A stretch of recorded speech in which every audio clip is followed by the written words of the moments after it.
What are your best hopes for AI? My best hopes are that it will make us healthier, wealthier, and happier. And it will do all those things if we choose to do that. I mean, it will improve healthcare no end.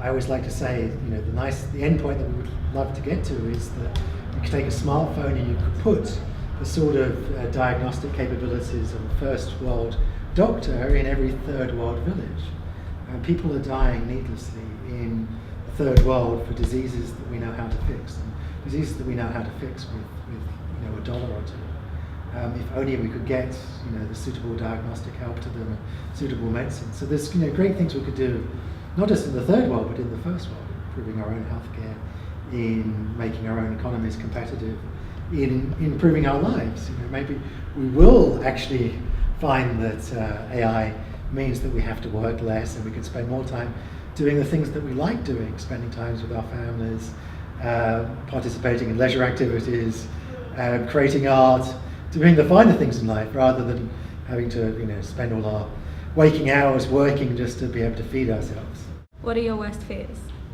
One of my fears is killer robots, that we will not regulate this sort of technology and we will end up, in 50 years' time, it will be like Terminator. It's not Terminator today, it's much more primitive technologies, and we have to still be worried about those primitive technologies, but it will get to the point we will have the capability to build robots like Terminator if we choose to go down those roads. There are other things that I'm very worried about. Technology is certainly amplifying the problem that we see now of inequality in our societies. The rich are getting rich, and the poor are getting poorer, and technology is helping to amplify that. What are your thoughts on the future of employment in the wake of increasing automation in the workforce? That's one of the things that also keeps me awake at night, along with the killer robots, thinking about where technology is going to change, how it's going to change employment, how it's going to change jobs. And I think that's something that we really have to wake up to, because it's going to happen very quickly.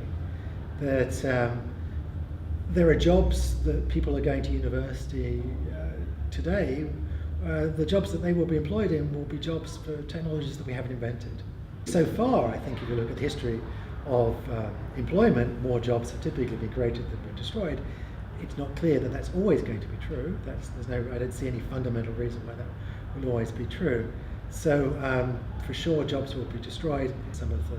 Some of the technology being created today may actually destroy more jobs than they create, and that's going to be a real challenge. But that's not a challenge for technologists like myself. That's a challenge for the whole of society to think about.